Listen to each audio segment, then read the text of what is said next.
conversando con Juanma, toma uno. Bebé, se corta, puta madre, ya de nuevo la última.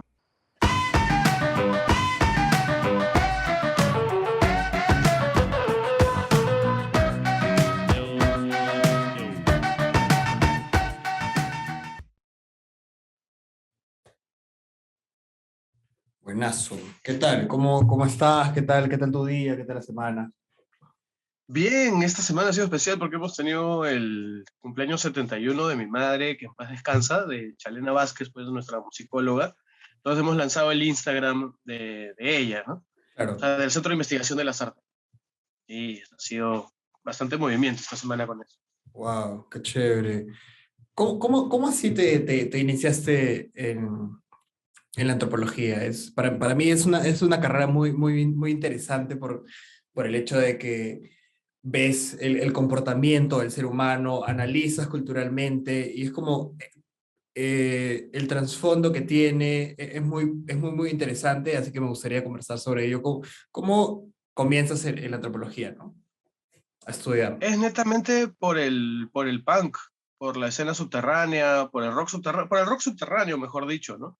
Porque si uno está escuchando música que critica al Estado permanentemente, o que critica a la sociedad en general, uno quiere saber realmente qué es lo que está criticando y en un momento que tú criticas algo y decía, la idea no es escupir a la vida, la idea es crear más vida y que la vida sea más sana, ¿no? O sea, si el punk destruye en algunos sentidos o tiene una estética de caos, así, es porque la sociedad nos golpea de tales maneras que lo representamos de esa manera, ¿no? Cuando mis amigos se divorcian y tienen hijos, yo les digo, no te preocupes, cuando persona tal, vaya, personita tal, crees que vaya a los conciertos, yo la voy a cuidar, no te preocupes.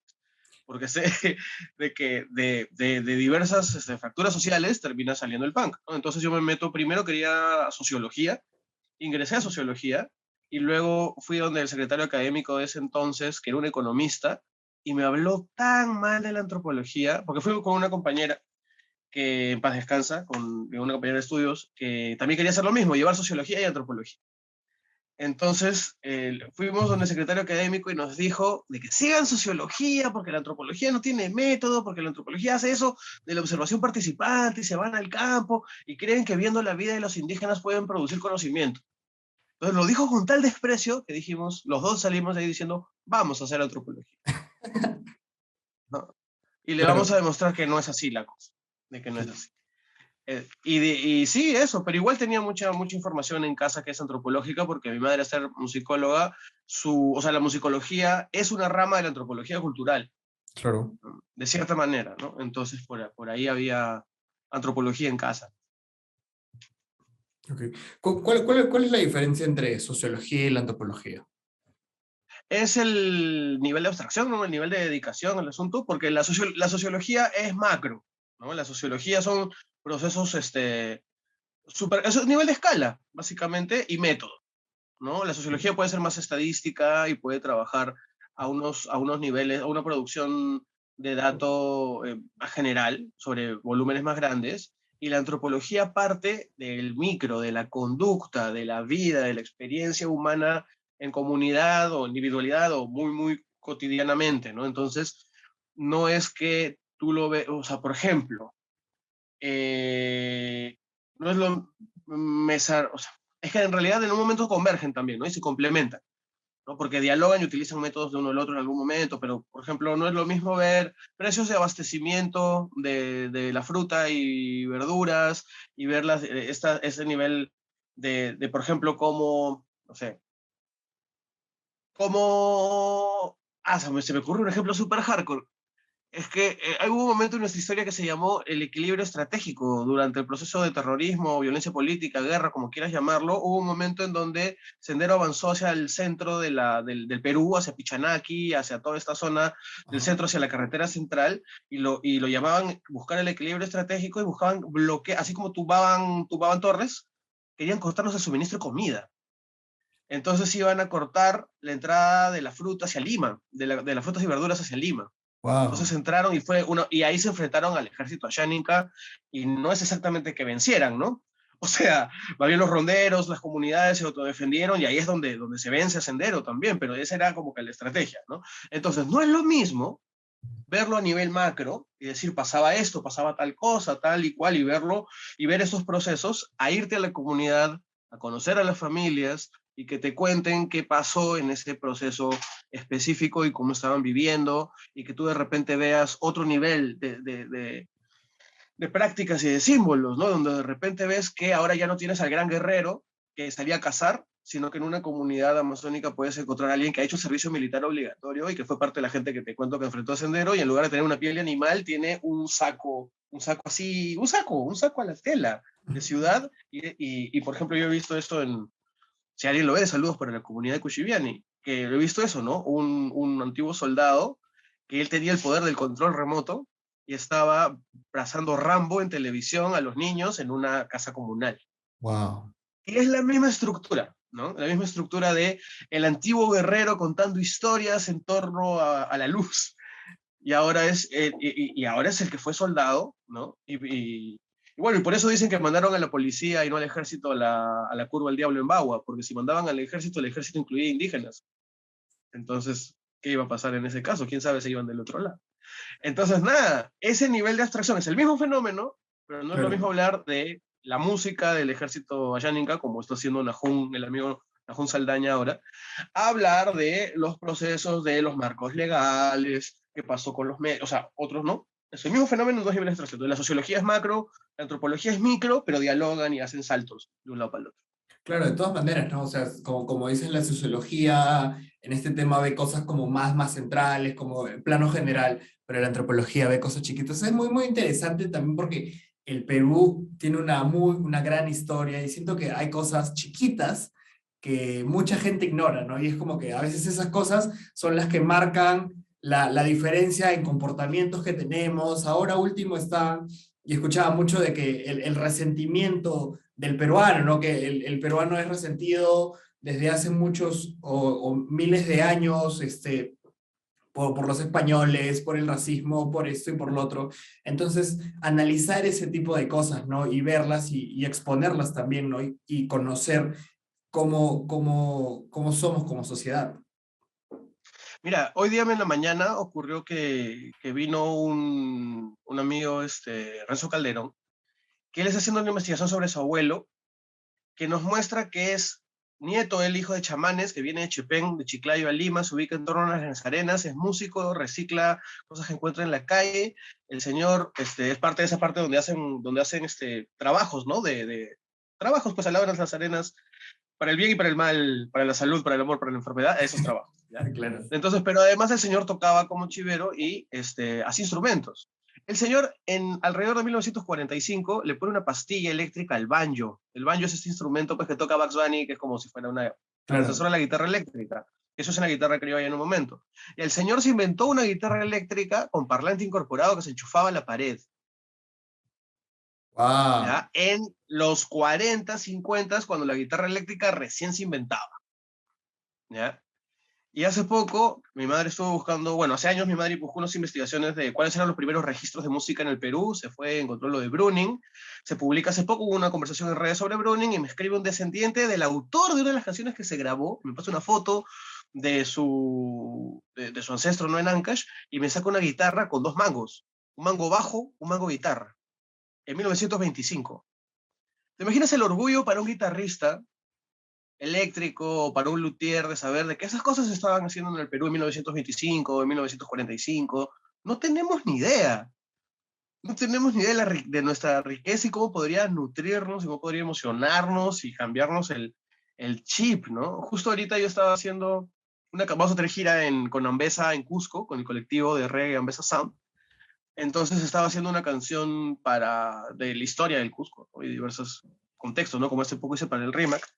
Y hay un momento donde la canción dice, Chanca, Huanca se liberaron de los incas, no fueron 13 chapetones quienes hicieron la conquista. Porque no es que nos conquistaron los españoles, es que las diversas culturas del Perú, que tenían sus poderíos correspondientes, ya no querían pues estar bajo esa administración que que los subyugaba, que finalmente eran dependientes de ello, ¿no? Claro. Entonces, por ejemplo, es lo caso que pasa con eso. Por ejemplo, existen los coyis. ¿Qué son los coyis? ¿Ubicas Coyique en Lima Norte? Claro. ¿No? La fortaleza de Coyique por allá. Hay una cultura que parece que son la parte Ichma, de la cultura Ichma, que era lo que había en Lima antes, ¿no? Que viene, que eran como que los del norte, y se identificaban a sí mismos como los Koyis. No hay evidencia arqueológica de ellos. Lo que hay es los juicios de esas familias pidiendo a los españoles que les devuelvan la tierra que era de ellos y que era bajo administración inca.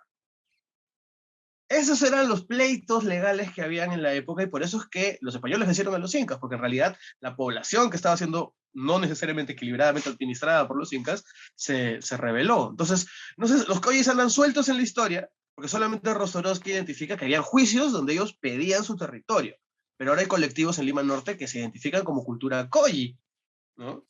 Entonces, pero no hay evidencia arqueológica, entonces es como que se ha creado una cultura a partir de las luchas de estas personas, de estas familias, por recuperar tierras que eran administradas por los incas. Y eso es Lima Norte, y esa es la continuidad hasta ahorita. O sea, parece que se pierde la historia, no, pero eso es ahorita y la fortaleza está ahí, ¿no? Claro, ¿a qué debes que muchos peruanos como tienen grandes historias?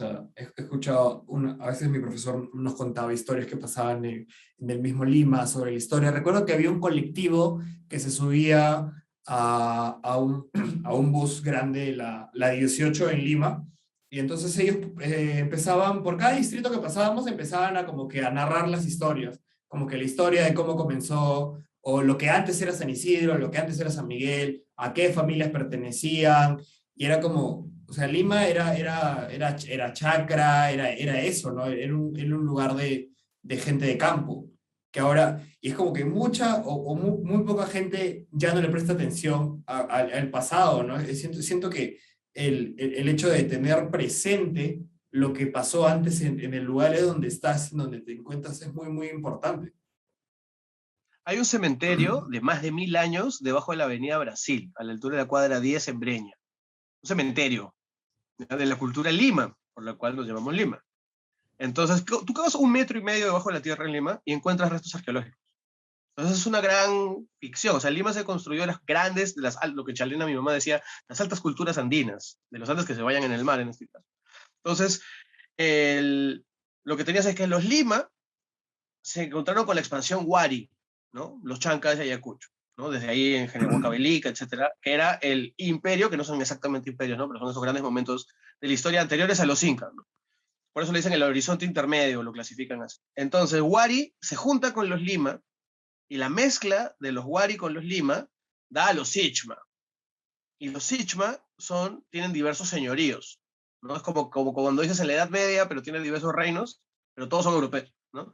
Igual, tú tienes a los Ichma como la cultura de lo que ahora son los tres ríos, ¿no? Chillón, Lurín, y el Rímac, y tenía señoríos de la cultura Ichma. Entonces estaba el señorío de Sulco, que es Surco, ¿no? Tenías la zona de Chorrillos, que era Caleta Pescadores.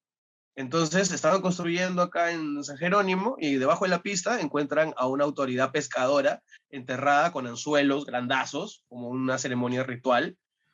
Y un niño que está mirando la tumba me dice, oye, pero si los incas no sabían pescar, ¿cómo esa momia va a tener anzuelos? Yo le digo, pero ahí estás viendo, pues ¿quién te ha mentido? Le digo, ¿quién te ha mentido? Acá está el cuerpo de tu ancestro que te desmiente lo que te están engañando, ¿no? Entonces, en realidad, el Palacio de Gobierno está sobre la huaca de Taulichusco, que fue el último curaca de Lima. Entonces, no nos imaginamos de eso, ¿no? O sea, de los indígenas de Lima, de las culturas prehispánicas de Lima, que no es tan lejos como creemos, ¿no?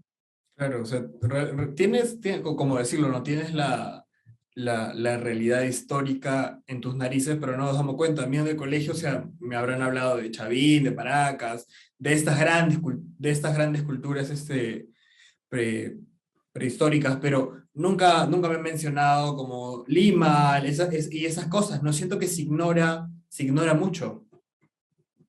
O sea, llamarnos Lima es como que el Cusco se llame Incas. Es a ese nivel. O sea, Lima no sabemos, estamos pensando que es una fruta. No, Lima es el nombre de la cultura que estaba aquí, Wow. ¿no? Entonces, justo tengo esa canción, ¿no? Ichma era aquí, de Lima con Guarí, y luego llegaron los incas. De eso tratan las canciones que hago últimamente, ¿no? Pero eso es arqueología netamente, no antropología de la que hablábamos antes, para quienes nos están viendo, porque siempre se confunden, ¿no? Entonces, pero la arqueología en el Perú es demasiado importante, porque si no nos olvidamos quiénes somos, ¿no? Entre el factor afro y el factor indígena, esto nos marca y nadie nos dice que eso nos marca. Más bien nos dicen como dices, ¿no? De que estamos deprimidos, menospreciados, automenospreciados, pensando que por peruanos somos inferiores cuando somos una de las altas culturas andinas. Exacto. Los únicos otros que tienen lo mismo que nosotros son México o Egipto, ¿no? Pero bueno, México en una escala 10 veces más grande, ¿no? Porque solamente el DF tiene la misma población, el CDMX tiene la misma población que todo Perú, ¿no? Pero son muy parecidos a nosotros, pero con orgullo. Claro, sí, siento que el peruano como que se avergüenza, o no todos, pero se ve que se avergüenza mucho de sus raíces, ¿no? De dónde viene. Y a veces digo, pucha, a veces no nos damos cuenta de la historia, o sea, de todo lo que viene detrás, de gente que lo luchó, que tenemos una arqueología hermosa, nos han dejado cerámicos.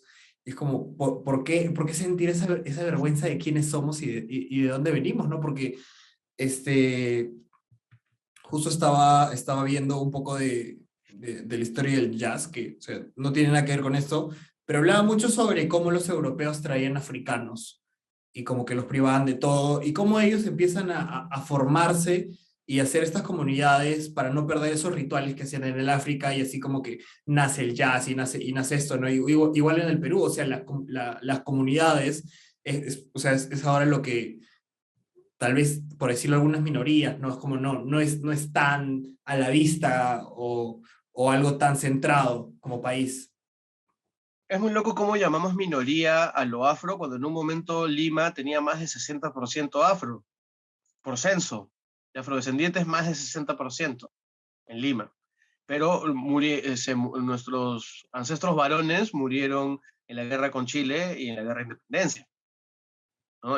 Por eso es que, digamos, el vientre afro quedó en el aporte en la comida, por ejemplo, ¿no? En formas de habla, en formas de expresión, que son muy, muy afro, pero se invisibilizaron, ¿no? Y en el Perú lo afro está invisibilizado y pensamos que solamente está en ciertos enclaves y que no llegó a los antes, lo cual es mentira, ¿no? Entonces sí hay un tema de autoestima, ¿no? Y hay un tema de cómo ese tema de orgullo es una forma de dominación en realidad, ¿no? Entonces, en el momento en el cual conoces tus raíces, te valores, te quieres, te superas, nada, superas también ciertas formas de dominio económico, social que existen, ¿no? O sea, solamente el 2% de la población universitaria es afrodescendiente, 2% que termina la universidad, ¿no? Y que se identifica como tal, ¿no? Entonces, esos son, porque venimos de un sistema que era esclavista, ¿no? Y que en muchos casos en las relaciones personales todavía no se acaba. O sea, un pituco peruano te trata como su abuelo le puede haber enseñado a tratar, que te trata como su abuelo le enseñó a tratar, y su abuelo puede haber tenido esclavos, literalmente. Entonces, la forma en prepotencia limeña es un chiste, pues. En cualquier lugar del mundo es una payasada. Y yo la veo porque depende de con qué te vistas y con qué piel te vistas, cómo te van a tratar, ¿no? Entonces, yo me he dado cuenta mientras en pandemia, ponte, me he dejado la barba y mi barba es bastante ensortijada, digamos, ¿no? O salgo con un tam porque estoy haciendo redes, me identifico con la cultura rastafari a varios niveles, con la religión rastafari también a varios niveles, y no es lo mismo salir con un uniforme de trabajo, con un terno, con un chaleco de obrero, que también lo he hecho. La misma persona te trata distinto. Si vas con camisa, con chaleco, yo chambeaba en Cali en ese momento, era chaleco como que voy a montar una instalación, ¿no? De gas, Ujú. o con un tam y la barba larga, evidentemente afro. La misma persona, mi casero de los quesos en Guaylas, te trataba completamente distinto, como si fueran personas totalmente distintos. Y él era la Claro. misma persona. Y yo compraba el mismo producto.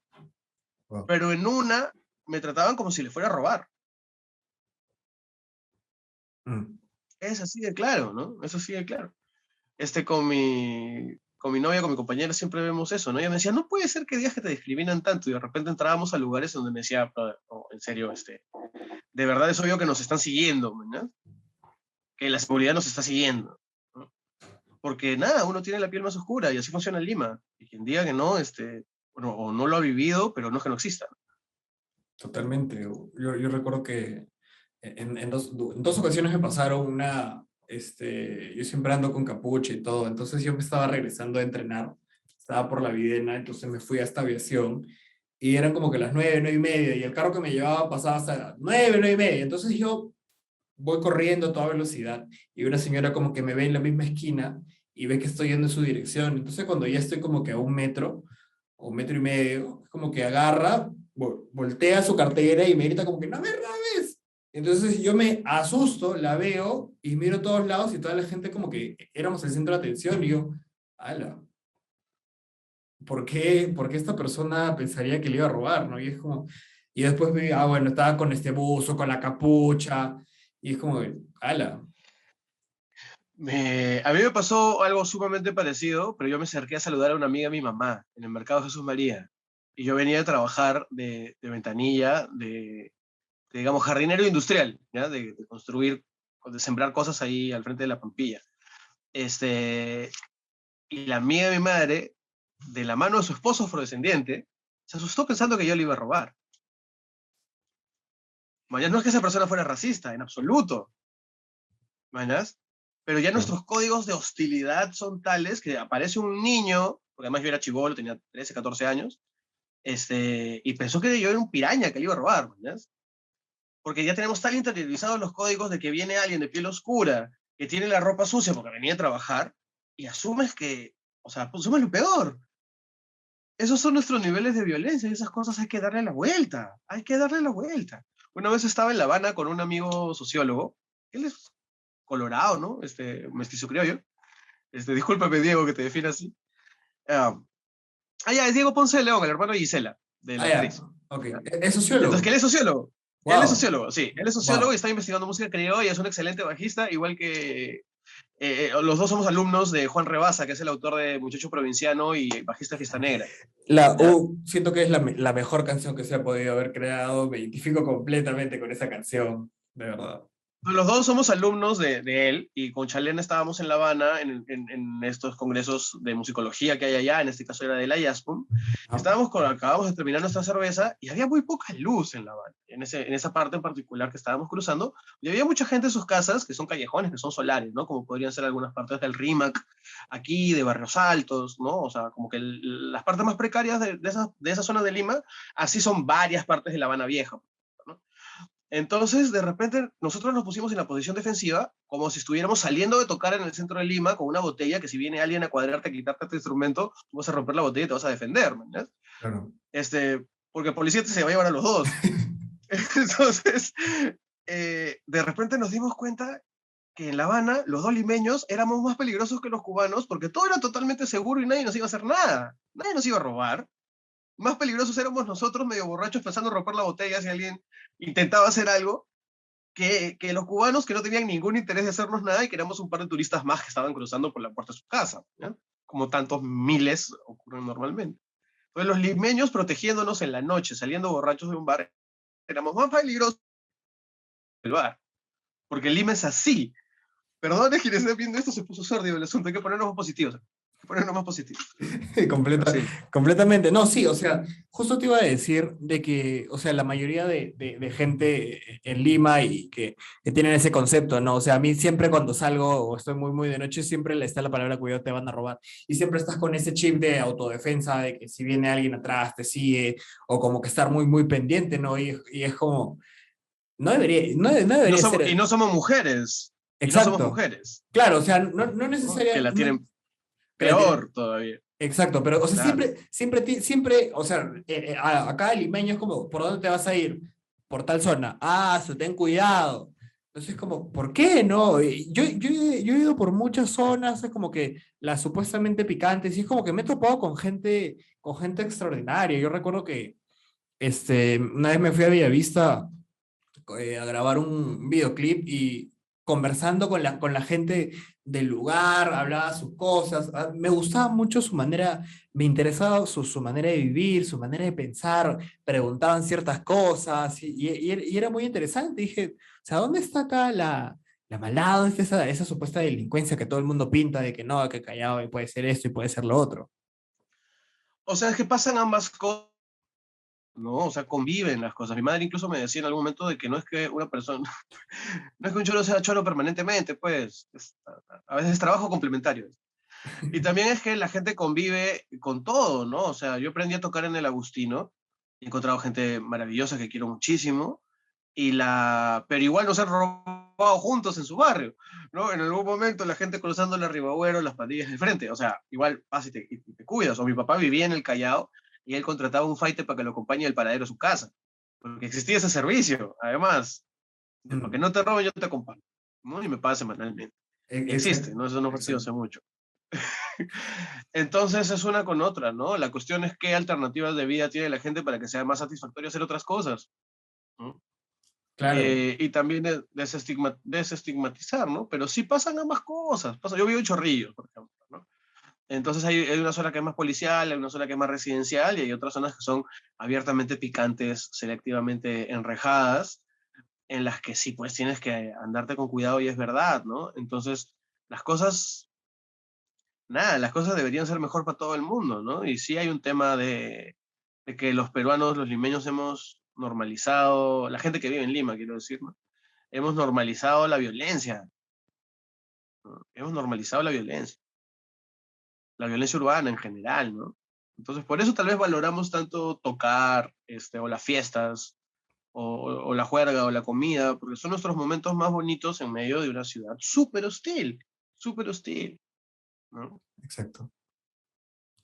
Te doy completamente la razón. Y algo que dijiste es como sobre el estilo el estilo de vida de la gente, ¿no? O sea, cómo viven, realmente, cómo es su condición de vida. Y es como que ahí te pones a pensar, no es que Josecito el de la esquina es como se levanta y diga, puta, hoy quiero robar, ¿no? Hoy me he levantado con ganas, hoy me he levantado con ganas de querer robar, de querer lastimar a alguien, de, de juntarme o tener este estilo de vida. O sea, es como, yo tengo un amigo, que está en prisión. Y yo me puse a pensar mucho en todo lo que él había pasado, ¿no? Y primero, desde muy pequeño, su papá muere, y era como, es ese tipo de muertes misteriosas donde no se sabe, le echaban la culpa a su mamá, que esto, que el otro. Entonces él se cría con su abuela. Y su abuela, bueno, su abuela era una mujer muy estricta, y bueno, por cosas de la vida, su abuela muere de un paro cardíaco en una mototaxi, hubo un accidente, entonces se muere. Y entonces, qué pasa con él? Es como, más o menos él no tenía la responsabilidad, pero si él tal vez hubiera acompañado a su abuela porque le pide que esto, que el otro, ahí. Y entonces como que se crea todo esto de, ahora, ¿con quién iba a vivir? Después su mamá viene a recogerlo y fue como que se lo iban a llevar a Lima y fue como según me cuenta mi papá, la manera más cruel de llevarte a alguien. Vinieron con serenazgo y dicen que la escena de él subiéndose al techo, escapándose porque no quería irse a Lima. Entonces cuando él se va a ¿Tú Lima, dónde estás? yo estoy en Arequipa, pero yo viví en Lima Ya, ok, he vivido en Lima hace 4 años. ya, Y esto pasa en Arequipa. Entonces él se va a Lima y ya. empiezan las juntas, empieza que esto, que el otro, y la vida lo empieza, como que se empieza a desencarrilar, ¿no? Cuando regresa acá, con todo esto, yo no justifico nada de lo que él ha hecho, porque él está en la cárcel por robo. Yo no justifico nada de lo que él ha hecho, pero yo me pongo a pensar, si él hubiera tenido la oportunidad o hubiera tenido como que tal vez ayuda psicológica por ejemplo, mucha más atención por parte de su familia, posiblemente las cosas no hubieran pasado como están ahora, ¿no? Y eso es lo que me puse a pensar. Hay mucha gente, por ejemplo, cuando tú sacas el perfil de estas personas que hacen eh, huérfanos, hogares disfuncionales, también en el barrio, o sea, siempre cuando a veces entrevistan a esta gente que sale de los barrios, siempre te dice como que, dije la típica, ¿no? Pucha, por ejemplo, si no jugaría fútbol estaría robando o drogándome, ¿no? Es como, hay muchas más opciones que eso. Y por qué siempre terminar resumiendo en que si no te hubieras dedicado netamente al fútbol estarías o robando o drogándote, ¿no? Las alternativas son pocas, ¿no? Porque ¿qué es lo que te dicen que puede ser que sea una cosa satisfactoria? O sea, los modelos de vida. Mira, vamos a hablar una realidad paralela. yo tengo un amigo colombiano, Giovanni Villa, que de joven era conocido como el Vago, y sigue siendo su apodo el Vago, pero ese señor es cualquier cosa, mi querido hermano, es cualquier cosa menos vago, ¿ya? Ujú. Y él en algún momento, él es de Colombia, de la ciudad de Ibagué, que es la capital musical de Colombia, y él de muy joven, pues tuvo la vida más fuerte que puedas imaginar en ese contexto colombiano en los 80s, 90s, ¿no? Donde ya sabemos Claro. qué es lo que pasaba y cómo era la cosa, ¿no? Entonces ya Netflix nos lo ha contado en exceso. Entonces, él termina en prisión. Además nos enteramos así, ¿no? Porque estábamos en un intercambio cultural de gestores Ujú. y él de repente le estaba cortando el pelo a un amigo de Uruguay. Y de repente la amiga del Ministerio de Colombia, como para que todo el mundo, o sea, fue muy elegante manera de decirlo, dijo, Vago, ¿y dónde se aprendió a cortar el pelo?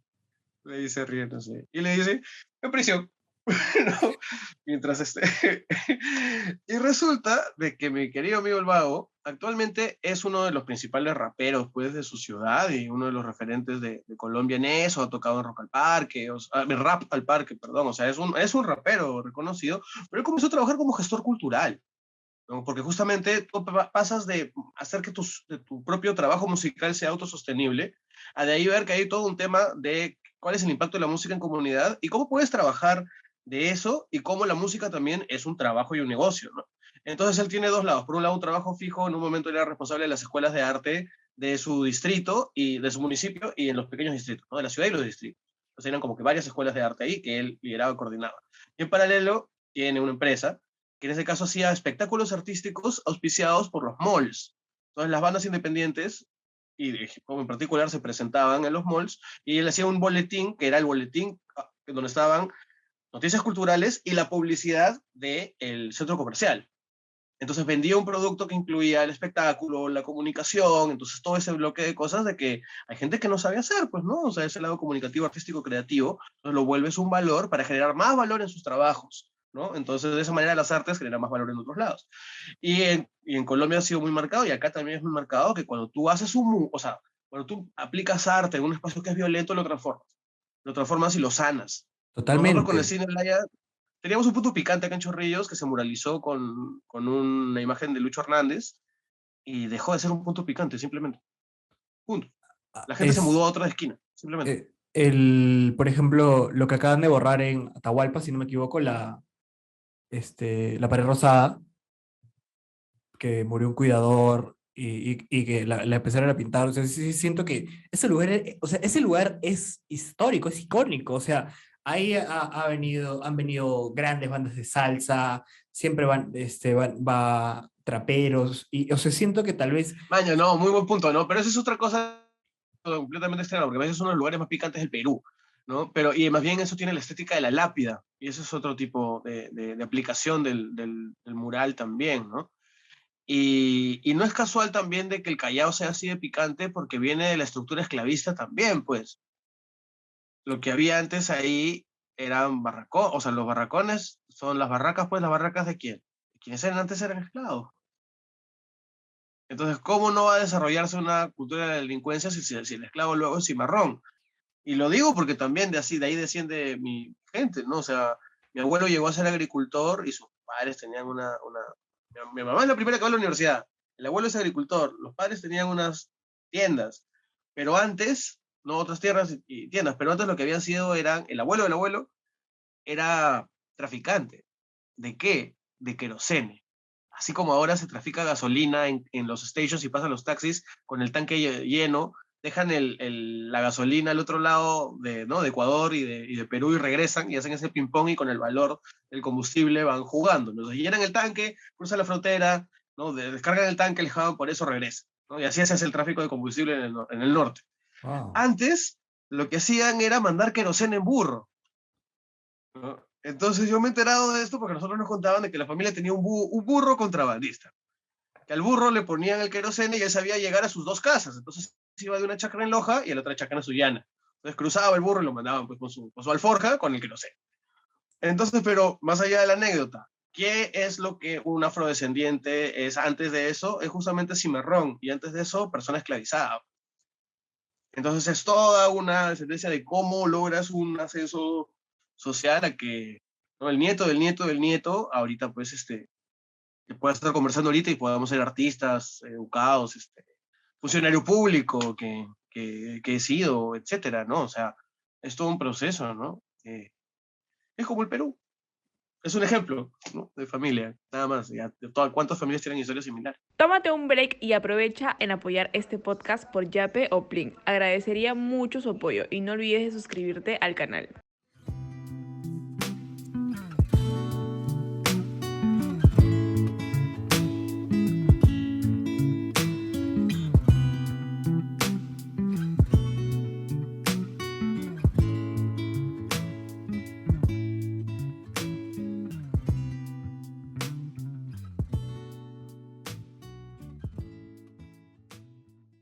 Claro, completamente no. Por ejemplo, mi abuelo es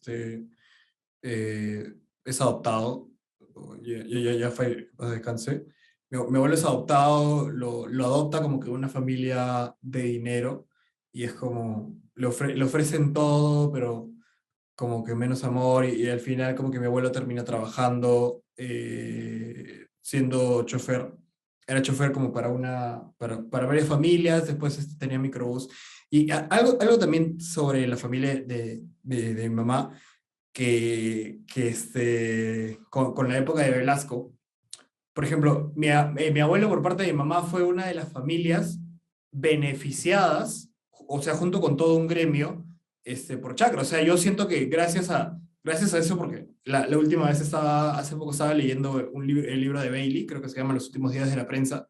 Entonces él narraba sobre la cólera que le tenía su abuelo a los campesinos, pues a la gente que trabajaba en el campo, ¿no? Y entonces es como yo me puse a pensar, o sea, sí como que tiene como que ese lado bueno y ese lado malo, pero voy al hecho de que antes de que tal vez les den esa hectárea o esa parte de chacra, la familia de mamá tenía condiciones de vida muy, muy deplorables. O sea, realmente a veces me decía, pucha, vivíamos en la pobreza, que esto, que el otro. Y es como, a raíz de que pasan estas cosas, como que se forma, como decir, un gremio, una asociación y empiezan a labrar por estas chacras, ¿no? Claro, o sea, es muy loco, ¿no? Porque es una historia que es tan cercana. Eso no estamos hablando del Curaca Tablichusco, hace 500 y tantos, 60 años, no. Estamos hablando de antes de 1968. Estamos hablando de los 50 para atrás, ¿no? De cómo vivían nuestros abuelos y sus padres, ¿no? Y los abuelos de nuestros abuelos, ¿no? Entonces, nosotros no nos acordamos de que se repartió la tierra con la gente adentro, ¿no? Entonces, wow, no, es que de verdad nosotros el Perú no se acuerda de dónde viene, ¿no? Y cuando se acuerda con esas versiones satanizadas, exageradas, que parten de algunos elementos ciertos, ¿no? O sea, si se hubiera tenido otra capacitación técnica, los centros agrarios hubieran funcionado de otra manera, pero por ejemplo, Laibe, Gloria, Laibe, ¿no? La empresa Yogures, Laibe venía a ser una de las cooperativas que funcionó en el Valle del Mantaro, ¿no? Y fue una de las cooperativas que fue atacada por Sendero. Entonces, y todo está dentro del ámbito de lo que pensarías como izquierda, ¿no? Claro. Entonces, hay matices de dimensión. Entonces, la gente no ve esas cosas que funcionaron. Y, por ejemplo, ya hay lugares donde la reforma agraria no se dio, o donde lo que había pasado es que las haciendas habían tomado territorio de las comunidades, incluso más territorios, les habían quitado territorio que era de ellos. Claro. Entonces, hay lugares donde no se dio la reforma, donde la reforma no se estaba dando y que la misma gente tuvo que ejecutar la recuperación de tierras, ¿no? Y eso lo vivió mi padre y hay gente que todavía está viva de ese proceso, ¿no? De comunidades campesinas que recuperaron sus tierras, ¿no? Entonces, y eso es lo que subió hacia ahorita la locura del cambio de constitución, ¿no? Mm. Porque si cambias la constitución, cambias la propiedad de la tierra y el cambio de propiedad de la tierra determina qué es lo que se extrae de ella, ¿no? Petróleo, etcétera, ¿no? Entonces, es un locón, ¿no? Es un locón porque es la historia inmediata que nos forma y no la tenemos realmente representada, porque eso significaría tener que admitir que luego una reconstrucción de esos antiguos, o sea, los problemas, o sea, es mucha vergüenza decir pues que vivíamos como en 1600, no, ni siquiera ya, como en 1700, como en 1800, para mediados del siglo XX. pero en realidad es así. Mira, hasta ahora, yo he ido hace unos 10 años al norte haciendo un documental de cultura del agua y estábamos buscando cultura del agua. Nosotros estábamos en el último canal Inca. En la última casa de este canal Inca en Piura, el canal Inca en Piura, ojo, en la última casa vivía una familia donde ninguno de los niños tenía ropa, ¿ya? Y la casa estaba construida como cuentan las crónicas que se construían las casas, ¿no? O sea, paja, tejida y barro, Wow. ¿ya? O sea, seguía, o sea, la única diferencia es que tenía jean y tenía polo, el papá y la mamá. No tenían zapatos y cultivaban y estaban completamente quemados por el sol. Y nos trataron increíble, nos dieron una maravillosa entrevista, sumamente amables. Y en el mismo viaje, en la Bocatoma, a la salida del río, encontré otros señores que, excepto porque cocinaban a gas y porque tenían radio, vivían exactamente igual en 1800, 1700, etcétera, como pescadores en esa zona. No hay diferencia, te hablo hace 10 años ahorita, pero eso no solamente pasa acá. Una vez estaba en una gira sobre la esclavitud, que se llama De la esclavitud de la libertad, en la plantación Magnolia en Carolina del Sur, ¿ya? Es donde se filmó El Patriota, esa película de Mel Gibson, ya, se filmó Ujú. en esa. Entonces nos llevaron a esa plantación y nos muestran 4 casas. Y nos dicen, la primera casa vivían 20 familias juntas, todas juntas, esclavizadas. En la segunda casa vivían, claro, vivían hombres y mujeres separados, ¿no? Y niños con las mujeres. En la siguiente casa, ¿no? Vivían en menos cantidad de familias en condiciones similares. En la siguiente casa se había dado la independencia, la esclavitud, mejor dicho, y lo que tenían era la secesión, ¿no? Y lo que tenían era que una familia vivía en una casa, ¿no? Claro, era todos, 20 familias en una, era 20, decía eso, 20 familias en una, de ahí era una familia en cada cuarto, porque tenían 2 grandes habitaciones, de ahí era una familia en toda la casa, después de, ¿no? de liberarse de la proporción. Pero ¿qué pasó en ese momento? Como dejaban de ser esclavos, para poder recibir alimento, ya no lo recibían del patrón. Entonces tenían que ir a trabajar al pueblo para poder comer, y para poder quedarse en sus casas, que estaban en la tierra del patrón, tenían que seguir trabajando en la tierra del patrón. Ujú. Entonces era como que se liberaron, pero pasaron a peores condiciones, porque tenían que pagar la casa, pagar el alquiler, haciendo el mismo trabajo que hacían antes, y para comer, que ya no les daba el patrón, tenían que salir a trabajar. Desastre, ¿ya? Y en la última casa, agarra, y había periódicos ahí pegados en la pared, ¿no? Y decía, la producción del algodón para 1929 es la más alta del mundo, ¿no? Históricamente. Entonces el nivel de esclavitud era grosero. Y la última casa, ya nos lo mostraban como si fuera cualquier cosa. Y en la última casa, nos dicen, el señor que está cultivando allá atrás las zanahorias en el tractor detrás de ustedes, nació en esa casa y vivió ahí hasta 1992. Las 4 casas eran iguales. Cuando Nirvana estaba lanzando el Bleach, ¿ya? No, el Nevermind, porque el Bleach fue el 89. Cuando Nirvana estaba lanzando el Nevermind, había familias en el sur de Estados Unidos que vivían en las mismas casas que los esclavos, las personas esclavizadas. Wow. No, wow. No es Ya, es algo de ahora realmente, las condiciones en las que uno vive, ¿no? Y justo estaba escuchando, lo comentaba Dave Chappelle en uno de los shows, que cuando supuestamente los afroamericanos, como se les concede la libertad, muchos afroamericanos seguían esclavizando a afroamericanos porque cómo trabajabas toda esta tierra, ¿no? Y era eso, o sea, ya, te concedemos esto, te concedemos lo otro, pero aún así mucha gente afroamericana esclavizaba a más de los suyos para que sigan haciendo el trabajo que hacían, no era como, este, como que les dieron libertad, pero a la vez no. Y es muy triste, ¿no? O sea, acá también se ve y que o sea, siempre se dice, ¿no? Que, pucha, que la reforma agraria, que para qué le dan las tierras, no supieron aprovecharlo. Y es como, o sea, yo creo que de una u otra manera debió venir con muchas más cosas, ¿no? Como que con cooperativas, con instrucción, porque tú no le puedes dar algo así como si nada, sin enseñarle, ¿no? Creo que es muy importante la base de eso.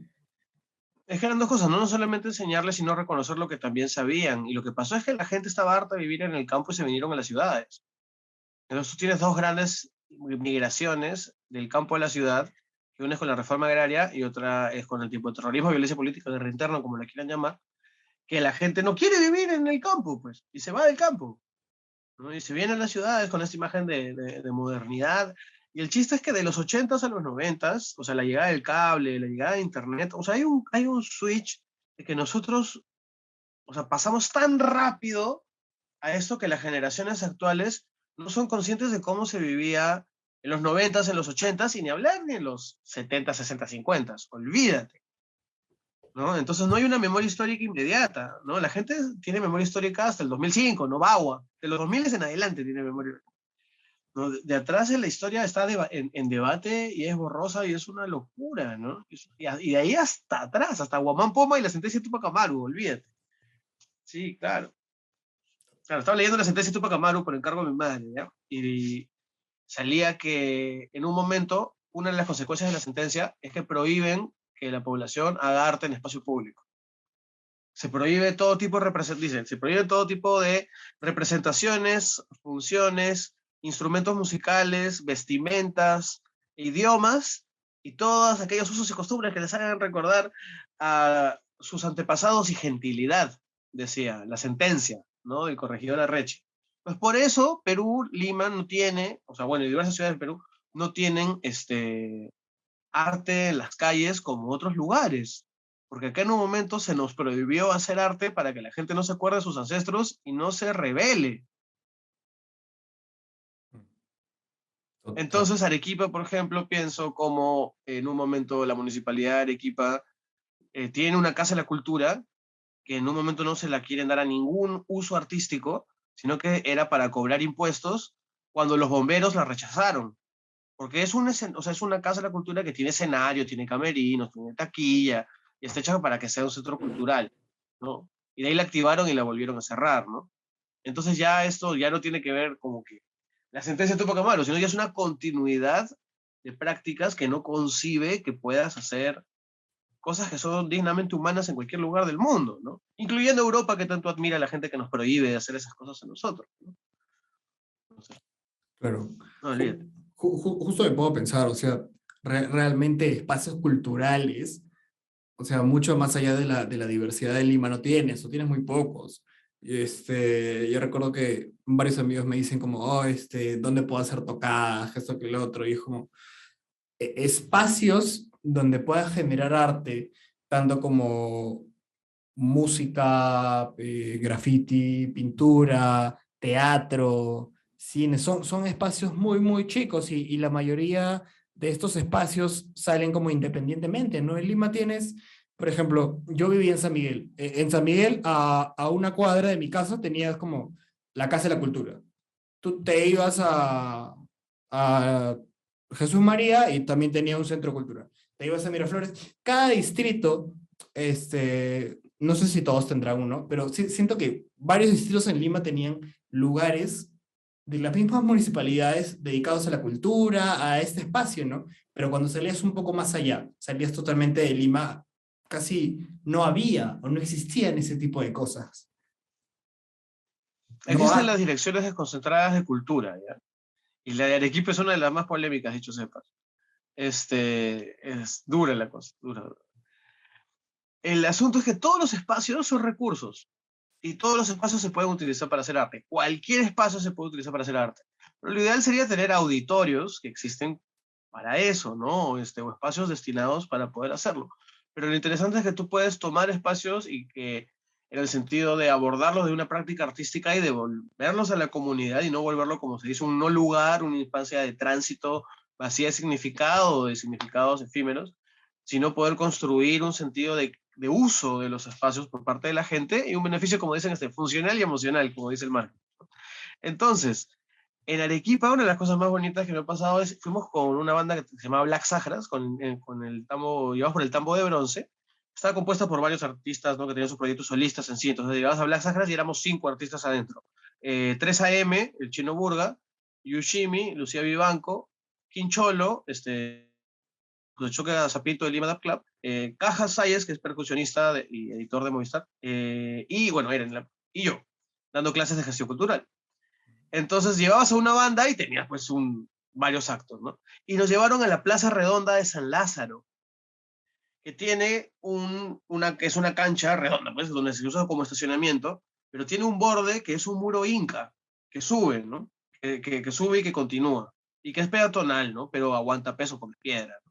Entonces, ese borde, ese camino de piedra, que tienes como que el borde del camino y aquí la cancha y se vuelve, ¿no?, el círculo, ese era el escenario. Y se montó el equipo sobre el muro inca, o sea que ya es un tránsito, ¿no? O sea, tiene piedra, pero es de tránsito peatonal. Entonces se montó el equipo ahí dando hacia la cancha empedrada y se tenía pues un auditorio para 600 personas, ¿no? Que estaba con más de 200, 300 en ese momento. Más la feria, con una feria montada. Entonces, y eso está a 3 cuadras, no, 6 cuadras de la Plaza de Armas. O sea, no está realmente lejos de la plaza, no, 8, no está tan lejos. Entonces, eso es cuestión de cómo se usan los espacios. Piura tiene una concha acústica maravillosa en su plaza, ¿no? Y así, bueno, no su plaza, claro, sí, y así sucesivamente, ¿no? O sea, la cuestión es, se tienen las direcciones desconcentradas, se tienen los espacios de las huacas, que tienen espacios que más allá de lo que es entierro, hay que identificar qué parte se puede usar porque eran usados para eso, ¿no? Como espacio de concentración, espacio público. Y se tienen, pues hay que darle la vuelta incluso a espacios, las canchas deportivas se usan para eso también, ahora con protocolos se necesita espacio al aire libre. El Lima Parques, hay un proyecto que se llama los Parques Bicentenarios, que deberían ser 24 parques gigantescos en todo el Perú. No sé si se concrete, ¿no? Pero debería concretarse y eso sería increíble, ¿no?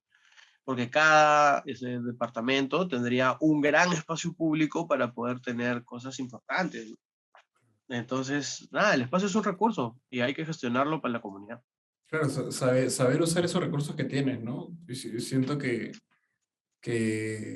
a veces podemos tener este concepto de limitaciones, de como, no tenemos estos, como que dije, auditorios, pero también se pueden usar estas canchas, estos lugares, ¿no? Es creo que cuestión de la gestión cultural que haya. ¿Cómo ves el panorama de la cultura en el Perú? O sea, ¿se promueve? En qué estamos bien? ¿Qué cosas nos faltan?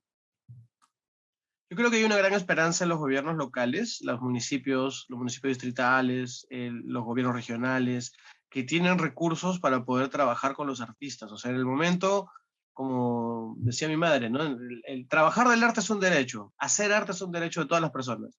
Los trabajadores del arte sean tan dignos como otros también, ¿no? Ejercer tu cultura propia es un derecho. Entonces, si tú tienes que las diversas cosas para las cuales tú puedes emplear artistas, sean empleados por los municipios para satisfacer a la población, deporte para el adulto mayor, danza para niños, música, etcétera, etcétera, etcétera, etcétera. O sea, cada arte puede tener una función que aporte a la comunidad en general. Señalética con artistas plásticos enmarcados en espacios públicos, recuperación de parejas que se van a caer en cualquier momento, etcétera, ¿no? Entonces la cuestión, o sea, yo creo que la oportunidad es impresionante y que hay buenos ejemplos y que se está logrando regresar a la virtualidad, utilizando los protocolos que hemos hecho con tanta dedicación. Este, hay una oportunidad increíble, más que nunca, ¿no? Y ponte, ahorita que Transformers se filme en Machu Picchu y que salga todo el mundo y que regrese, eso nos va a generar un montón de turismo internacional adicional. Y por un lado no estamos preparados y no tenemos muchos sentidos comunes, o sea, hay un regreso a ese lado oscuro de nuestra historia, de nuestra vida, de nuestro sentido común como sociedad, que desprecia nuestras propias artes populares, ¿no? Entonces yo creo que hay una tensión entre pensar que el arte no sirve para nada, exotizarlo, a darle valor, entender que genera riqueza, que genera desarrollo humano y económico, que incluso nos ayuda al cuidado del medio ambiente, etcétera, si está bien empleado, y que pueda ser una herramienta de desarrollo, ¿no? Entonces, ahorita estamos en eso. UNESCO, que es Naciones Unidas, el área de educación en el Perú, ayuda un montón, trabajando un montón. El Ministerio de Cultura ahorita está en transiciones, que ojalá no sean, cada vez sean menos críticas, ¿no? Pero el tema de la corrupción con swing nunca fue abordado realmente como la sociedad quería. Entonces hay un tema ahí de que han hecho, mira, se han hecho un montón de cosas que la gente no sabe que se han hecho, que se debían hacer hace 11 años, ¿no? Pero finalmente se hicieron. Entonces está, por ejemplo, el RENTOCA, que es el Registro Nacional de Trabajadores y Organizaciones Culturales. Pues, por ejemplo, ahí el tema está, yo sé que en Arequipa hay un sindicato de más de 5.000 artistas de diversas generaciones que debería acceder a ese RENTOCA y que la base de datos que tienen se vuelva la base de datos del Estado, y, o sea, un insumo, o que por lo menos a la gente que llenó esa base de datos en Arequipa le manden el correo diciendo, llena el formulario de aquí para pasar a la lista oficial. Y esas cosas tienen que pasar. No, no diré que no pasan, sino que tienen que pasar y que eventualmente pasarán, porque tienen que pasar. O, por ejemplo, también hay otras, o sea, hay cosas que el Estado no así tiene que hacer y que está en sus componentes, pero no tiene presupuesto para hacerlas, ¿no? Entonces, ¿cómo le puedes pedir a una oficina que tiene 3 personas que se dedique de todas las huacas de su, o menos de 10 personas, que se dedique de todas las huacas de su departamento, ¿no? Y además atiende industrias culturales, cuando con la justa puede con su huaca, ¿no? O sus fiestas, ¿no? Entonces se necesita más recursos para las artes, se necesita entender cómo las artes, esa oportunidad de utilizarla como recurso y de repente, pues, meternos a los medios de comunicación que son un problema, ¿no? O sea, los medios en el Perú, los medios de comunicación son un problema grave, ¿no? Uf, ¿de qué nos dan de beber? ¿De qué nos dan de comer para formarnos? ¿No? Yo me pregunto si ellos mismos quisieran formarse de lo que nos dan de formar a nosotros, ¿no? O sea, le diría a los dueños de canales de televisión que intenten no tener cable, a ver cómo les va, y ver televisión igual, ¿no? A ver cuánto tiempo se quedan consumiendo lo que ellos mismos nos ofrecen. Y además, el tema está en que, mira, el Estado no le dice a la Sociedad Nacional de Radio y Televisión que pase contenido peruano. Dice que se debe a su comité de ética y a su código de ética. Entonces, el código de ética de la Sociedad Nacional de Radio y Televisión del Perú, lo que dice es que el 30% del contenido debe ser peruano. Pero ellos interpretan eso como que, pero ya es otro nivel, no es público, es un reglamento interno. Y su interpretación es que si el locutor es peruano, dado que tú y yo somos peruanos, si en este momento estamos pasando Bon Jovi, ¿mañas? O el Chombo, el programa es peruano y tiene contenido peruano. No es así, pues. No es así. Finalmente la práctica no es así, pero esa es la interpretación de la ley. Ni siquiera de la ley, de reglamento interno, porque nadie les plantea cómo tienen una función social, porque así no quieran educar, así la educación sea responsabilidad de las familias y del colegio, finalmente nos dan los símbolos con los que nos formamos. Y eso no se puede negar.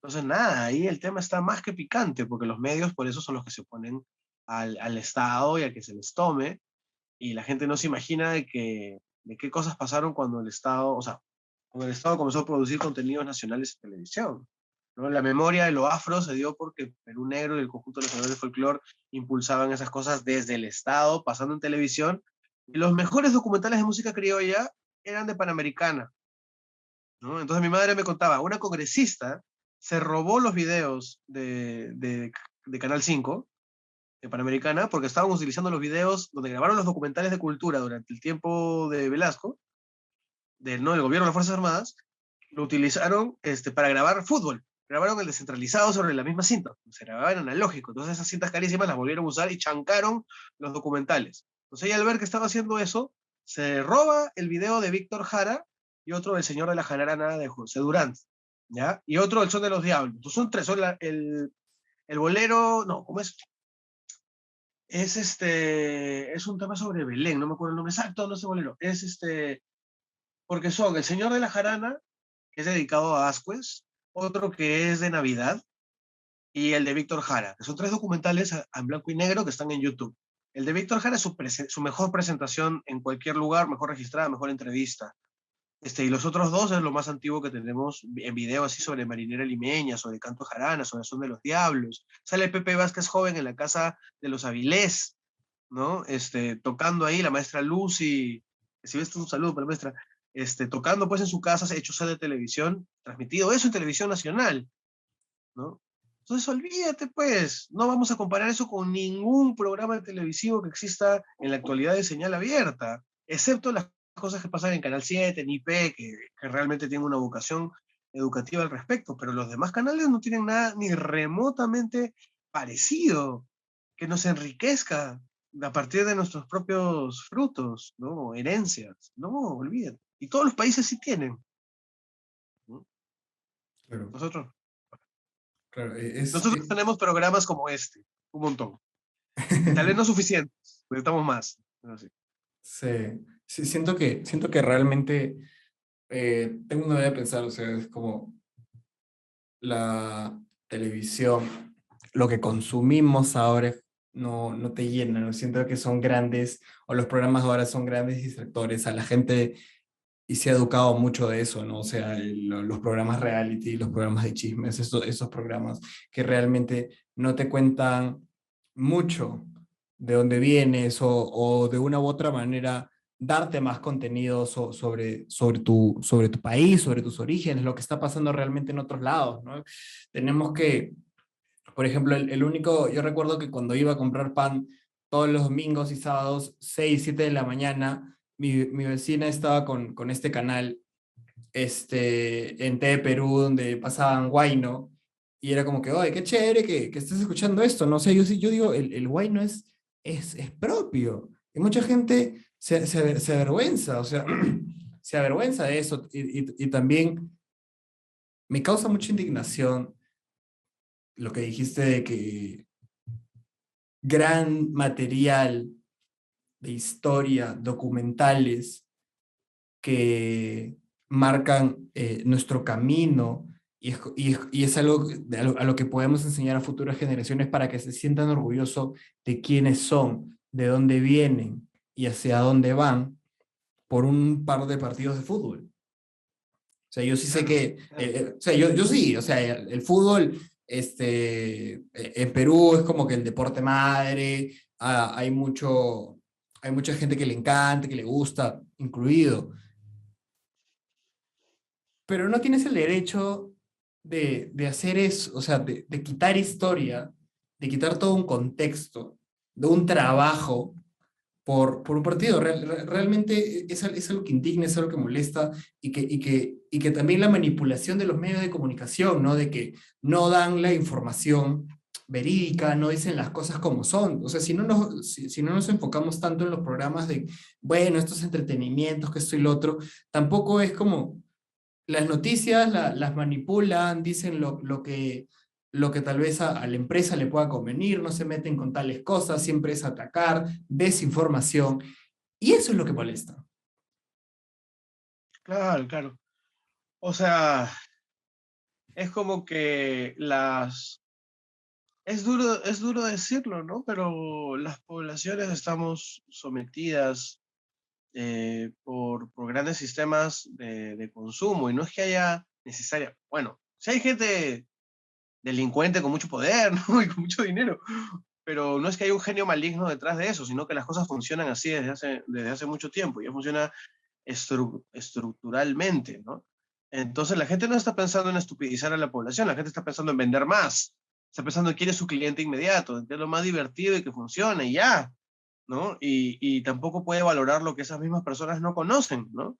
Porque tal vez si se sintieran tan... Porque el asunto es que el racismo hace que desprecies tu historia porque tu historia es indígena y afrodescendiente.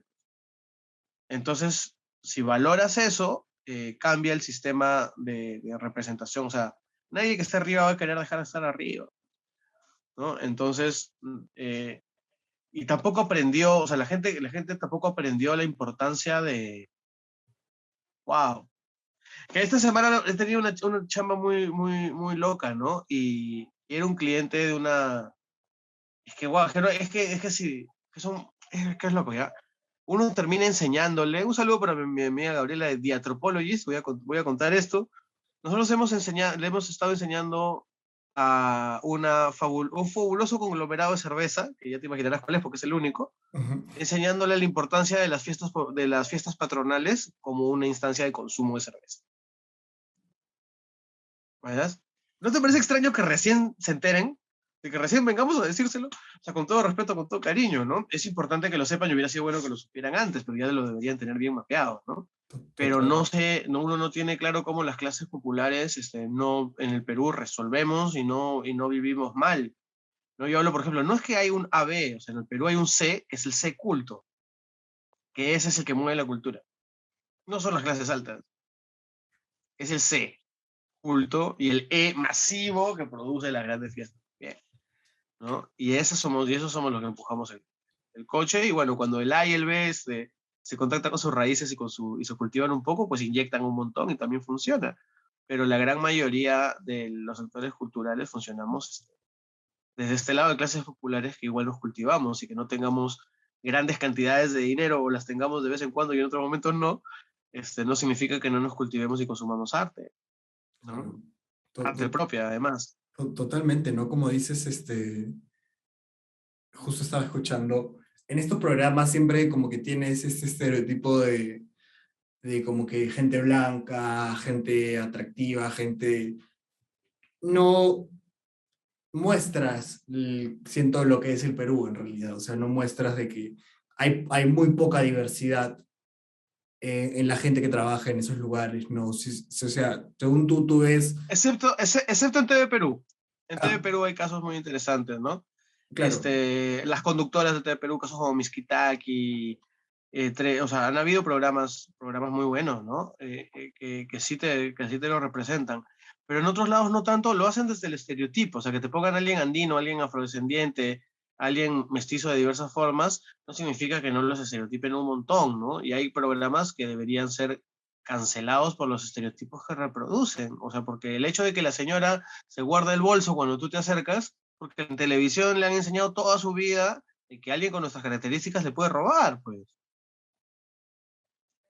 claro. Y se dice cotidianamente, ¿no? Entonces, nada, esa es la tensión detrás de la presidencia también y por qué la mitad del país no quiere el presidente que tenemos, al margen de que haya un despliegue de gestión que es totalmente irregular o sea, que puede ser una fabulosa ministra de la mujer y que puedes no tener ministro de cultura y que recién lo tienes ahora y a ver qué pasa. Bueno, afortunadamente es una superministra al parecer y a ver qué pasa ahora. No sé, es un caos absoluto, ¿no? Pero la Claro. gente se opone. El problema no es si es, el problema es que con el presidente es que es de origen andino, obviamente. Mira, la semana de elecciones, ya que estamos en todo eso, ya vamos ahí. La semana anterior a las elecciones, yo estaba en el mercado Lobatón en Lince y pasa una camioneta 4x4, yo estaba esperando un taxi para regresar a Chorrillos y una camioneta 4x4 con un señor muy blanco de ojos azules jugó a atropellarme.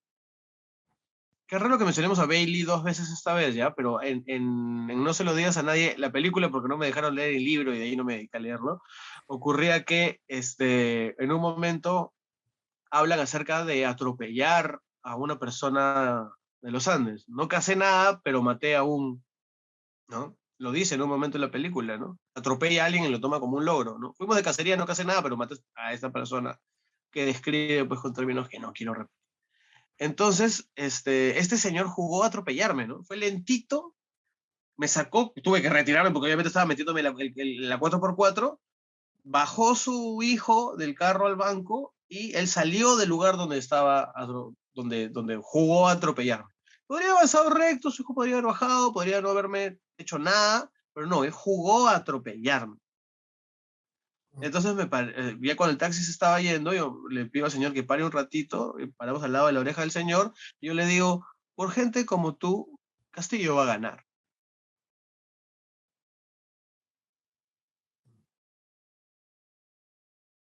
Y ganó,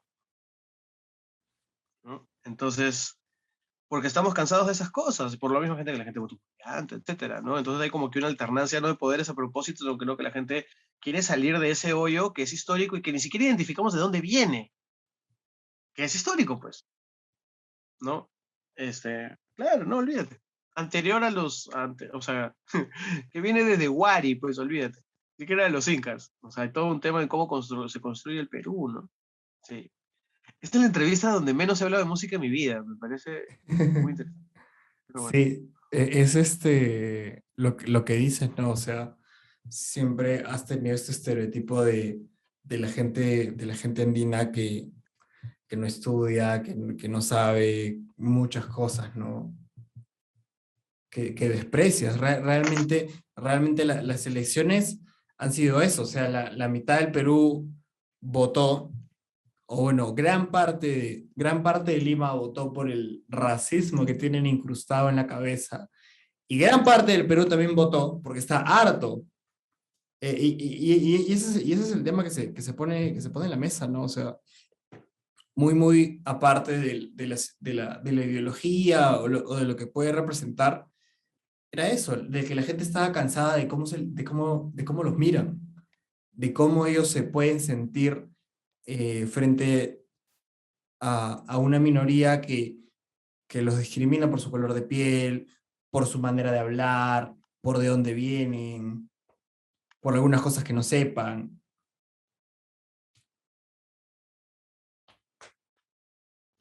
Exactamente. O sea, tenemos, o sea, nos meten un chip que da miedo crecer, ¿no? Es que la gente tiene miedo de dar su opinión, de poder enriquecerse y aportar, ¿no? Yo siento, pero siento que hay ahorita un cambio generacional, ¿no? De que podemos beber de eso. El solo hecho que nos estemos preguntando de estas cosas puede marcar el cambio hacia cómo venimos estando, ¿no? Y yo siento que la gente, o sea, teníamos una cosa que los que crecimos con la violencia política, Sendero Guerra Interna, etcétera, terrorismo, la siguiente generación, que era las comodidades post-Fujimori, como que para nuestra generación era como que, ¿qué le pasa a estos chicos, Dios mío? ¿Qué les pasa? Como que esto es muy blando, esto es como que, por favor, son un peluche y venimos de la guerra, ¿no?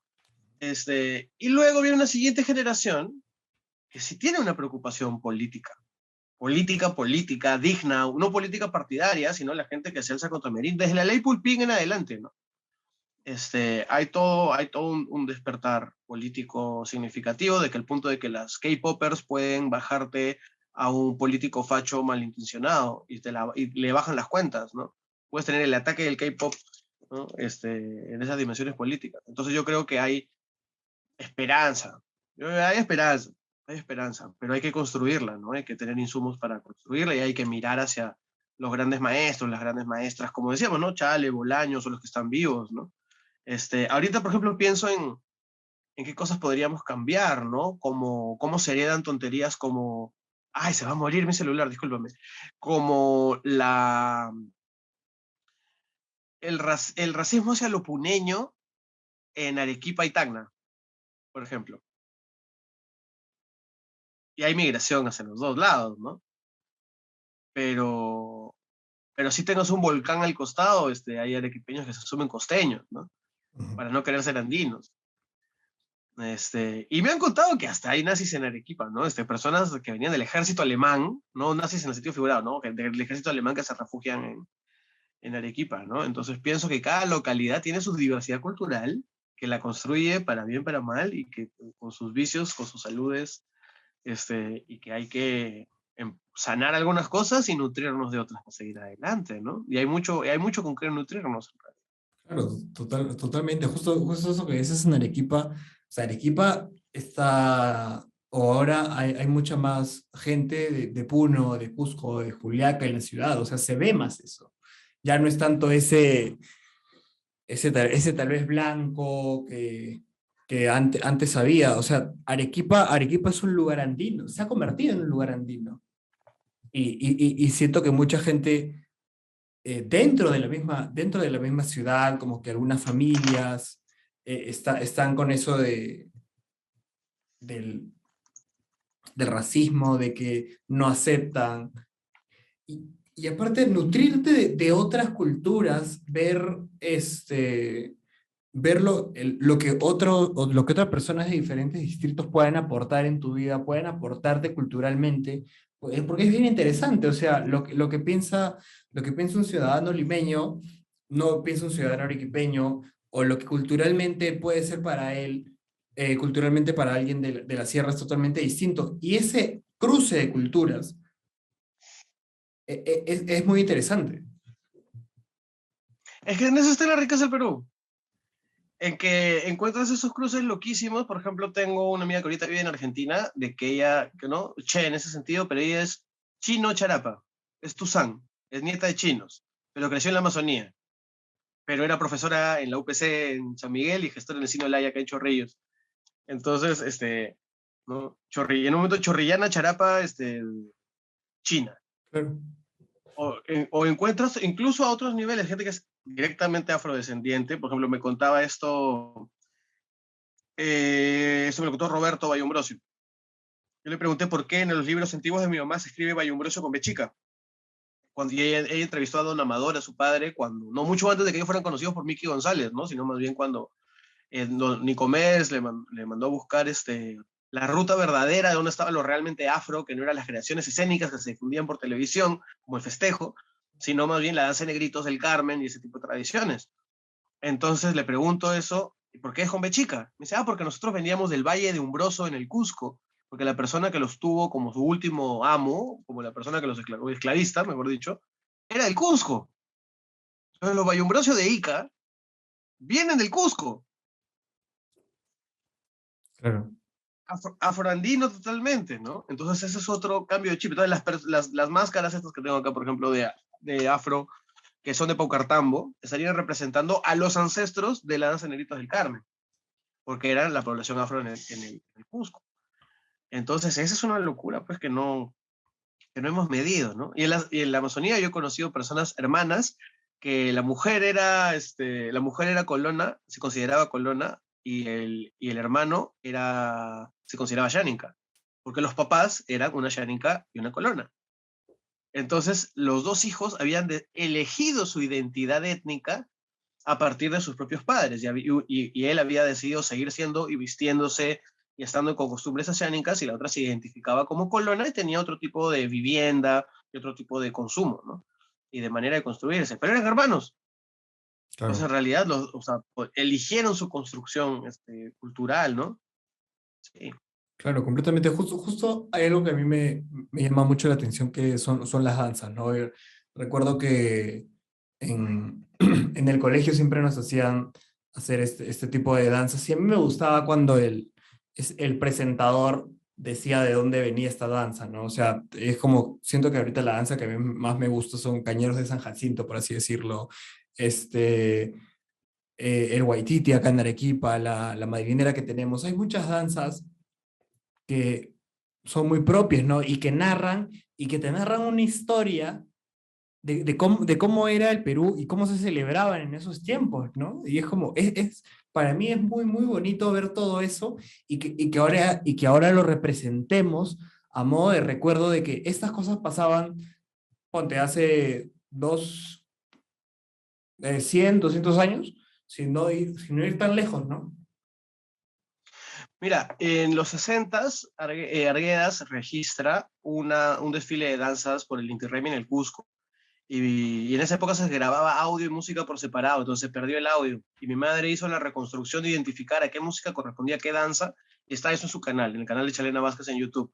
Puedes ver un montón de danzas del Perú, puestas en su contexto y origen. Y con el Cine Olaya tenemos un programa, y con el Centro de Investigación de las Artes de Chalena Vázquez tenemos un programa que se llama Taqui, porque nuestras danzas provienen de un sistema ancestral prehispánico de arte integral, que era el Taqui, era lo que vemos como danzas en nuestras fiestas patronales. Eran personajes que con cierto vestuario ejecutan danzas con música específica, coreografías específicas que representan otras cosas.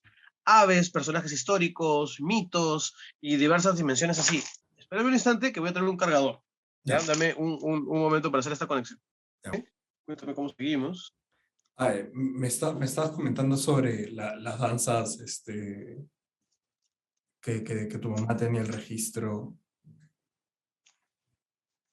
Sí, lo que ocurre es que en general mi madre estudió de la musicología, pasó a la coreología y el estudio sistemático de las danzas, a partir de poner justamente las danzas en nuestro contexto. Y en el Perú lo que ocurre es que muchas danzas tienen pues orígenes históricos muy interesantes, ¿no? Y varias de ellas vienen de tiempos prehispánicos, incluso pre-incas, ¿no?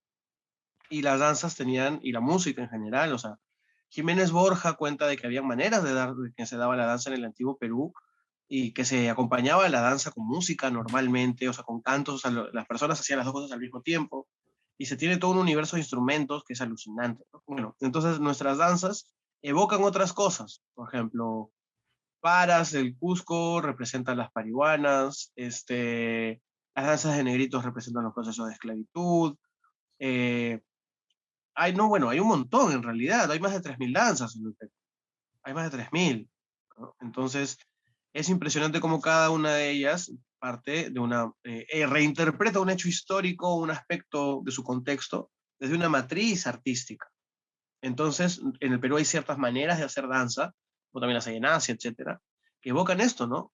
Son personajes que están interpretándote algo, entonces no es solamente danza, puede ser danza teatro, puede entenderse como un espectáculo multimedia, incluso con los recursos que pueden emplear, ¿no? Y siempre va progresando y reinterpretándose con la historia y reinventándose también, ¿no? Y tenemos cosas que antes eran más rituales o sacerdotes o que eran otras figuras, ¿no? Y que probablemente se volvieron danzas con el tiempo y esa fue su forma de continuidad, ¿no? Como los ukukus, que son quienes hacen la peregrinación del Apu a Ozangate para el señor de Coyurriti, ¿no? O como los huacones del Valle del Mantaro, que bajan en Navidad y agarran a latigazos a los criminales del pueblo, ¿no? Entonces la riqueza de nuestras danzas viene de mucho más que la danza en sí, ¿no? Siempre cito esto, César Calvo, en un documental de Dale Ackerman que se llama Las manos de Dios sobre chocolate argendones, percusionista, nos dice de que cuando le preguntan por el bongo o por el cajón, quién era el mejor bongocero, quién era el mejor cajonero, él dice que la especialización es un invento occidental y tardío, que la vida es todo junto. Entonces con nuestras danzas tradicionales pasa eso, ¿no?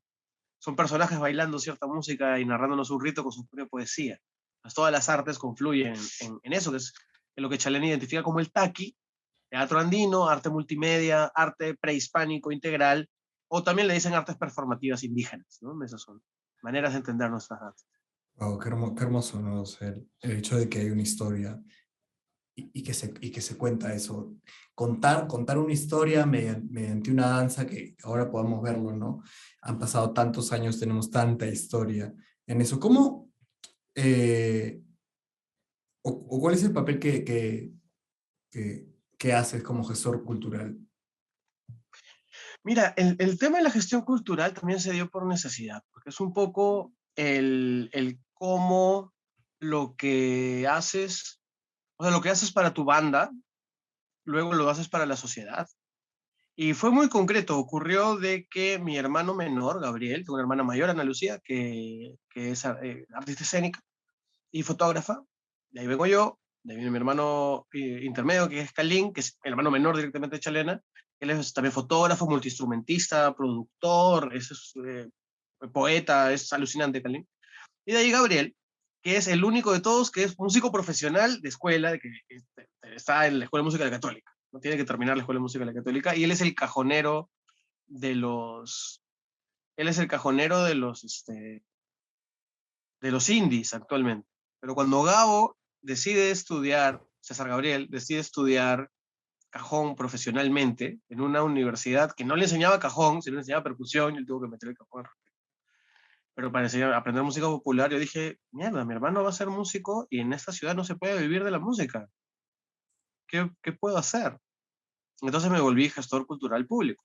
O sea, comencé a dedicarme a la gestión cultural para generar condiciones para que personas como mi hermano menor o los hijos de mis amistades o nosotros mismos, mis amigos o adultos mayores, etcétera, pudieran vivir de la música o que la música sea un ingreso más. Y para eso no solamente hay que producir eventos, sino generar condiciones. Yo siempre digo que la diferencia entre producir arte y hacer gestión cultural es medir las cosas y buscar hacerlas con un impacto, ¿no? Impacto social idealmente, pero hay varios tipos de. Entonces, lo que yo hago como gestor cultural es asesorar gente, es ayudar a la gente que haga su sueño realidad, porque aprendí a producir en condiciones tan precarias en los 90s, de que ahora con más recursos y con otras condiciones se puede producir muchas cosas, ¿no? Entonces, he hecho festivales he participado en la organización, porque eso es una cosa, todo el mundo dice, yo he hecho, es imposible que lo haga solo, sola. Yo lo he hecho gracias, siendo parte de equipos fabulosos, liderados por mujeres, en casi todos los casos, claro, liderados o equipados por mujeres gestoras también súper chambeadoras, porque las mujeres en la música están invisibilizadas como instrumentistas, últimamente hay más, pero sin ellas como gestoras no hubiéramos hecho nada. Entonces, he sido parte de equipos que hemos hecho festivales para la Municipalidad de San Isidro, he sido parte de equipos que han hecho lo de Panamericanos, el Festival del Cajón, pero siempre como parte de producir estas cosas, ¿no? Entonces he hecho mis propios festivales, he participado en festivales como los festivales de ska, ¿no? Y producir las cosas de Plug Plug, de mis propias bandas, ahora haciendo cosas con los Subsystems, con la comunidad en torno a la cultura del dub. Soy profesor de gestión cultural en el Mali, del curso de gestión estratégica de organizaciones culturales. Y estuve trabajando en el Ministerio de Cultura durante el decreto de urgencia 058 del 2020, capacitando a la gente para postular a los estímulos, a los apoyos en ese contexto de reactivación económica, y viendo los protocolos, ¿no? Siendo parte del equipo que hizo los protocolos y ese tipo de cosas, ¿no? Pero, Entonces, eso. Y nada, hago asesorías para artistas, para organizaciones que también lo necesitan. Y ahorita quiero lanzar, pues, nada, desarrollar ya, no soy yo solo, sino que prácticamente tengo varias marcas, ¿no? Lo que se dedica a producción, lo que se dedica a consultoría, lo que es el Centro de Investigación de las Artes Chalena Vázquez, lo que es la Casa de Audio y Musicalización, ¿no? Eso es. claro, claro, es muy bonito lo que dices de que te diste cuenta de que acá en el Perú, y es algo muy triste, no se puede vivir tanto, no solo de la música, sino del arte. Cuando alguien se quiere dedicar a hacer arte, a hacer cine, a hacer pintura o la música, el panorama es muy, muy precario o casi se ve muy poco el apoyo, hay apoyo, pero no el que tal vez la gente se merece para generar mejores condiciones de vida. Y es muy interesante lo que haces porque de una u otra manera no es algo completamente que esto va a quedar para ti, ¿no? Y es algo hasta por decirlo generoso de no pensar en el yo y decir como que no, o sea, hay futuras generaciones, tanto en la música como en la que se dedica a hacer cultura, que o quisiera mejorar las condiciones en las que estas personas se van a desarrollar. O sea, las políticas públicas deberían aportar no solamente generando eventos y contratando, sino brindando el marco entre donde los demás podemos trabajar. Y a su vez cada quien debería consumir responsablemente para poder producir circuitos, ¿no? Y que sean circuitos sostenibles. Y así también como público uno tiene que ser consciente de que no hay un capitalista oculto que te quiere robar detrás de una entrada, sino que son normalmente los mismos artistas que van a cobrar a partir de lo que tú pagues en la puerta, ¿no? Y la gente está más dispuesta a pagar por una cerveza que pagar por un espectáculo. Y finalmente, ¿qué es lo que han ido a hacer, no?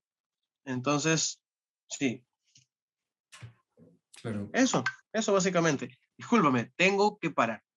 Cuéntame un poco más, pero ya debo ir cerrando. Muchas gracias, Camilo, por tu tiempo. Ha sido una muy buena conversación. Dale, gracias a ti. Nada, qué loco todo lo que hemos conversado. Muchas gracias a las personas que se den el tiempo de llegar hasta aquí.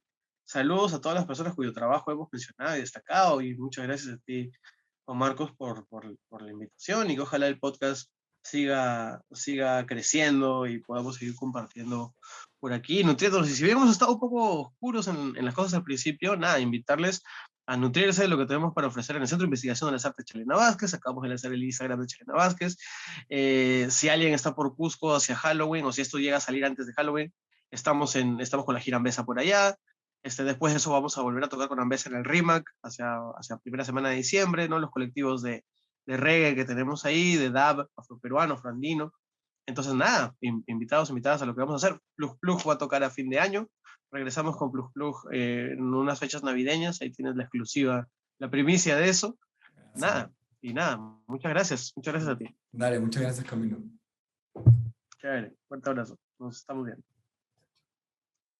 Gracias por llegar a esta parte del episodio. No olvides suscribirte y seguir el podcast en Spotify, Apple Podcasts y YouTube. Todos los martes y viernes hay nuevo contenido disponible. ¿Eso es todo lo que tenía que decir o hay algo más?